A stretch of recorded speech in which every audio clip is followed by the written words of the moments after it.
આકાશવાણી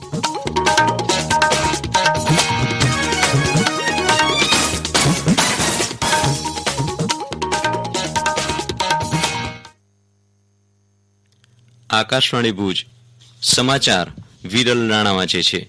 નમસ્કાર.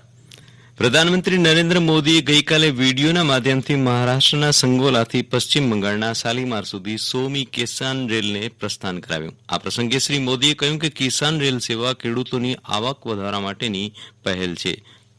તેનાથી કૃષિ સંબંધિત અર્થવ્યવસ્થામાં મોટું પરિવર્તન આવશે. કિસાન રેલ ખેડૂતોના કલ્યાણ માટે સરકારની પ્રતિબદ્ધતા દર્શાવે છે અને આ સેવા ખેડૂતો કેટલી ઝડપથી નવી તકો અપનાવવા તૈયાર છે તેની સાબિતી પણ આપે છે. શ્રી મોદીએ કહ્યું કે ભારતીય કૃષિ સંસ્કૃતિમાં નવી ટેકનોલોજીનો સમન્વય કરાઈ રહ્યો છે. કિસાન રેલ અને કિસાન ઉડાન જેવી સેવાઓ દ્વારા ખેડૂતો પોતાના ઉત્પાદનો અન્ય રાજ્યમાં વેચી શકશે. ફળો અને શાકભાજી બગડે નહીં તે માટે ઝડપથી બજાર સુધી પહોંચાડવાનો કિસાન ટ્રેનનો ઉદ્દેશ્ય છે. ગુજરાત સહિત 4 રાજ્યોમાં ગઈકાલથી કોવિડ રસીકરણ અભિયાનના ડ્રાય રનનો પ્રારંભ થયો છે. પ્રથમ તબક્કામાં ગુજરાત, આંધ્રપ્રદેશ, પંજાબ અને આસામમાં 2 દિવસીય ડ્રાય રનનો પ્રારંભ કરાયો છે. આ ડ્રાય રનનો હેતુ કોવિડ રસીકરણ પ્રક્રિયા માટે બનાવાયેલા માળખાની તૈયારી જોવાનો છે, જેનાથી વાસ્તવિક રસીકરણ પહેલા સમગ્ર પ્રક્રિયામાં રહેલી ખામીઓની ઓળખ કરી તેને દૂર કરી શકાય.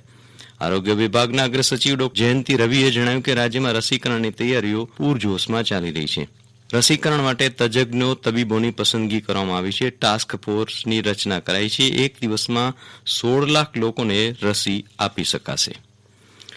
દેશમાં પ્રવર્તી રહેલ કોરોના મહામારીની પરિસ્થિતિમાં શાળા બંધ છે, પણ શૈક્ષણિક કાર્ય ઓનલાઈન ચાલુ છે. તે જ રીતે સહશૈક્ષણિક પ્રવૃત્તિઓ પણ ઓનલાઈન ચાલુ છે. ધોરણ 6 થી 10ના વિદ્યાર્થીઓ વિજ્ઞાન ક્ષેત્રે રસ, રૂચિ કેળવી અને સર્જનાત્મકતા સાથે વૈજ્ઞાનિક દ્રષ્ટિકોણ વડે આગળ વધે તે હેતુથી inspire award innovation in science pursued for inspired research award Bharat સરકારના સાયન્સ અને ટેકનોલોજી વિભાગ દ્વારા દર વર્ષે આપવામાં આવે છે.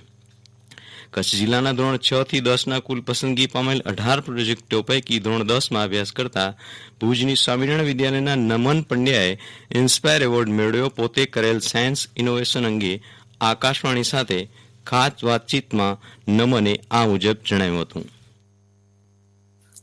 નમસ્કાર, મારું નામ નમન ધવલ પંડ્યા છે. હું શ્રી સ્વામિનારાયણ વિદ્યાલય ભુજમાં ધોરણ 10માં અભ્યાસ કરું છું.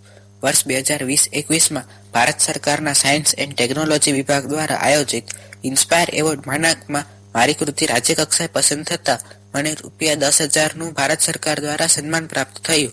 મારી આ સફળતા બદલ હું મારા વડીલો, મારી શાળાના ગુરુજનો તેમજ શ્રી માતૃછાયા કન્યા વિદ્યાલયના શ્રી જાગૃતિબેન વકીલનો ઋણી છું કે જેમણે મને આ સ્પર્ધામાં ભાગ લેવા માટે પ્રોત્સાહિત કર્યો.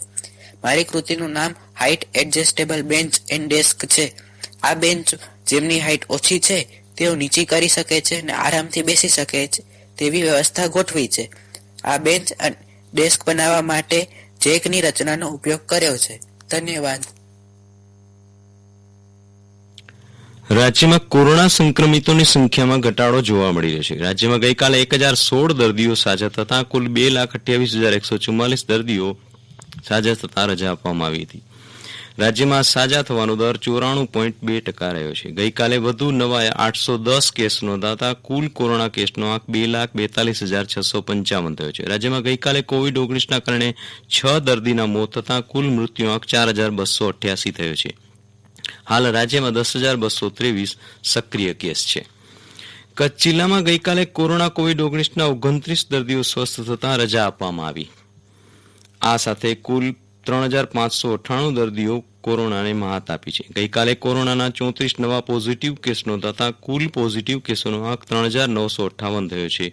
હાલમાં 239 સક્રિય કેસ છે. ગઈકાલે ભૂત તાલુકામાં સૌથી વધુ 15 પોઝિટિવ કેસ નોંધાયા છે. ઉપરાંત નખત્રાણામાં 6, મુન્દ્રા અને ગાંધીધામમાં 5, અંજારમાં 2 અને માંડવી તાલુકામાં 1 પોઝિટિવ કેસ નોંધાયો છે.